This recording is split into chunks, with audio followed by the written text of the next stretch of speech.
स्मृतिसेठ सुखदेव रुंजाजी पैठणे यांच्या 5व्या स्मृतिदिनानिमित्त महाराष्ट्रातील सुप्रसिद्ध थोर समाज प्रबोधनकार सत्यपाल महाराज यांच्या जाहीर समाज प्रबोधनाचा कार्यक्रम जाफराबाद तालुक्यातील कुंभाझरी येथे संपन्न। जय भारत जय संविधान। मी प्रवीण कुमार काकडे व आपण बघत आहात लोकप्रश्न न्यूज महाराष्ट्र। आताच्या या कलयुगात जन्मदेत्या आईवडिलांना सुद्धा थारा न देणारे अपवाद वगळता काही महाभाग आपल्या नजरेसमोर असताना दुसरीकडे आई वडिलांनंतर मोठ्या भावाने आपल्याला ज्या पद्धतीने सांभाळ केला, आपल्याला उच्च शिक्षित करून नोकरीला लावले, अशा आपल्या वडिलांसमान मोठ्या भावाविषयी कृतज्ञता व्यक्त करण्यासाठी व त्यांनी केलेले कार्य नेहमीच आठवणीत राहण्यासाठी जालना जिल्ह्यातील जाफराबाद तालुक्यात असलेल्या कुंभाझरी येथील स्मृतिसेठ सुखदेव रुंजाजी पैठणे यांच्या 5व्या स्मृतिदिनानिमित्त त्यांचे लहान भाऊ प्राचार्य अशोक पैठणे व ॲडव्होकेट रंगनाथ पैठणे यांनी समाज जनजागृतीसाठी सुप्रसिद्ध समाज प्रबोधनकार सत्यपाल महाराज यांचा जाहीर समाज प्रबोधनात्मक कीर्तन कार्यक्रमाचे आयोजन केले होते। प्रथमतः छत्रपती शिवाजी महाराज, विश्वरत्न डॉक्टर बाबासाहेब आंबेडकर, तुकडोजी महाराज व थोर संत गाडगेबाबा यांच्या पूजनाने व सत्यपाल महाराज यांच्या स्वागताने कार्यक्रमाची सुरुवात झाली। आपल्या वाणीतून सत्यता कथन करत सत्यपाल महाराजांनी जमलेल्या स्त्री पुरुष बालक यांच्याशी थेट संवाद साधला। जमलेल्या प्रेक्षकांना महापुरुषांच्या जीवनावर प्रश्न विचारत काही महिला भगिनींना साडी, पुरुषांना पुस्तके तर बालकांना पैसेरूपी भेट दिली। विदेशात सुद्धा नावारूपात आलेले व अनेक पुरस्काराने सन्मानित झालेले आपल्या वाणीतून सत्यता कथन करत लोकांच्या जीवनात प्रकाश टाकणारे, मतदान करताना स्वतःला विकू नका, पैसे घेऊन मतदान करू नका असे सांगत सत्याचा आसूड मारणारे थोर समाज सुधारक सत्यपाल महाराज यांच्या कार्यक्रमाला जीव घेण्यात थंडीतही हजारोच्या संख्येने गर्दी बघायला मिळाली। आणि वाचायचं आहे तर बाबासाहेब आंबेडकरांनं साहित्य लिहून ठेवलं तुमच्या करता। ज्याच्या घरी नाही पुस्तकाचं कपाट त्याचं घर होईल भुई सपाट। आज बाबू ज्याच्या घरात गुरुजी आहे, एक शिक्षक आहे, ते घर पुढे आहे। म्हणून मी ज्यांनी हायस्कूल काढलं लुंबिनी विद्यालय, आता सुदामजी सदाशिवे माजी समाज कल्याण सभापती ते त्याचे अध्यक्ष आहेत। पण लुंबिनी विद्यालय 1993 ला सुरुवात झाली। उपकार केले त्या सर्व लोकांनी हे विद्यालय काढून, कारण आज शिक्षणाची नितांत गरज आहे। माझा मुलगा डॉक्टर आहे, तुम्हाला काय वाटते? मैं फक्त मला मालूम आहे यानं पंगत भागते, जीवन नाही जगल्या जात।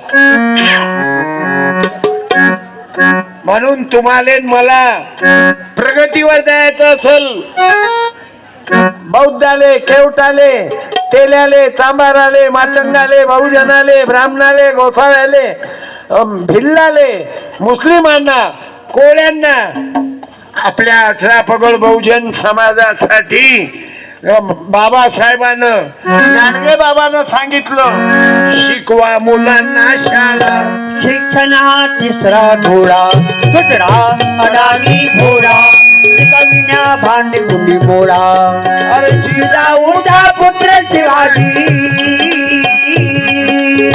जिजाऊचा पुत्र शिवाजी देशाचा अभिमान रे, भुगेल्याला अन्नदान अडाण्याला ज्ञान रे, भुगेल्याला अन्नदान अडाण्याला ज्ञान रे, कर्मयोगी गाडगे बाबाजी,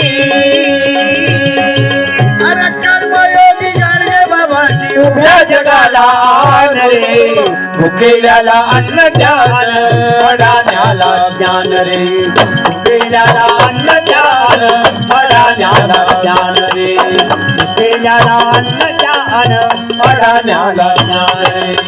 कार्यक्रमानंतर सत्यपाल महाराज व प्राचार्य अशोक पैठणे यांनी लोकप्रश्न न्यूज महाराष्ट्राचे जिल्हा प्रतिनिधी हेमचंद्र चिंदोटे यांना दिलेली प्रतिक्रिया।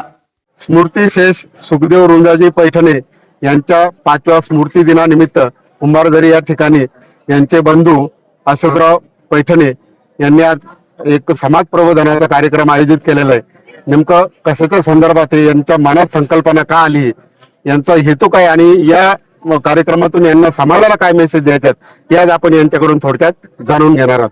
आपल्यासोबत आहेत अशोक पैठणे. सर, काय सांगाल, तुम्ही आज कार्यक्रम जो आयोजित केला या कार्यक्रमाच्या माध्यमातून तुम्ही समाजाला काय सांगणार आहात? आमचे मोठे बंधू स्मृतिशेष सुखदेव पैठणे यांचं 5 वर्षापूर्वी निधन झालं. पहिल्या स्मृती दिनाला आम्ही श्रामणे शिबिर आयोजित केलं होतं आणि आज त्यांचा 5वा स्मृती दिन. सद्यस्थितीमध्ये समाजातील परिस्थिती पाहिल्यानंतर असं लक्षात येते की आजही आपण परंपरेच्या मागे लागलेलो आहे.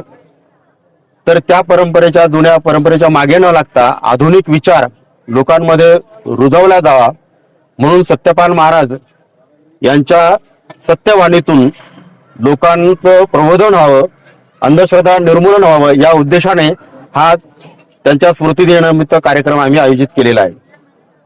समाज जागरूक नाही किंवा समाजाला समाज प्रबोधनाची गरज आहे असं तुम्हाला का वाटलं नेमकं? कारण आपण आता पाहतो की सुशिक्षित जरी झालो आपण तरी आजही आपण ज्या प्राचीन काही रूढी परंपरा आहेत त्या नव्याने सुरू करत आहोत. त्याला आपण आधुनिक रूप देत आहे फक्त एवढंच. म्हणजे ज्या तीव्रतेने पूर्वी पाळल्या जात होत्या, ज्या घरापर्यंत मर्यादित होत्या, त्या आता आपण रस्त्यावर आणलेल्या आहे आणि म्हणून त्याच्यावर आता बंधन येणं आवश्यक आहे. महाराष्ट्रातील सुप्रसिद्ध समाज प्रबोधनकार सत्यपाल महाराज आज आपल्या सोबत आहेत. आज आपण थोडक्यात त्यांच्याकडून जाणून घेणार आहोत. महाराज, आपण किती वर्षापासून समाज प्रबोधन करत आहात? मला झाले 55 वर्ष. 55. तसे तर 60 वर्ष झाले, पण जास्त मोसम मध्ये रनिंग मध्ये आलो मी. 55 म्हणजे 4थ्या वर्गात होतो तेव्हापासून चालू. सप्त खंजिरी जी तुम्ही वाजवताय ही कला अवगत तुम्हाला केव्हा आणि कधीपासून झाली? मग ते घागरला मी कागद लावायचा, तिथून मग लाकडाची बनवली, मग चाललो वाजवत कामाचा गुरु. तुमचा गुरु कोण आहे? मी कोई कान फोक्यांना गुरु नाही केलं. मी तुकडोजी महाराज गाडगे बाबाला मानतो, फुले शाहू आंबेडकर हा विचारधारा आहे आमची. आम्हाला मिळालेल्या माहितीनुसार आपण ज्या ठिकाणी एक वेळ कार्यक्रम केला त्यानंतर एक 5 ते 10 वर्षाच्या नंतर आपण तिथं जातच नाहीत, काय सांगाल? हो, मी जाणून नाही जात. मला एक गाव नवीन भेटलं पाहिजे. तरी म्हणून तर माझे 17,000 गाव झाले. किती अंतर ठेवता सरासरी एका गावामध्ये तुम्ही कार्यक्रम झाले? पण आता की नाही, लोक बहुतांश मीडियामुळं मी जास्त चालतो ना, युट्यूब, इंस्टाग्राम, फेसबुक, व्हॉट्सअप, त्याच्यामुळे मी आता गर्दी कमी होते म्हणून 4-5 किलोमीटर वर येतो, नाही तर मग लवकर येत नाही.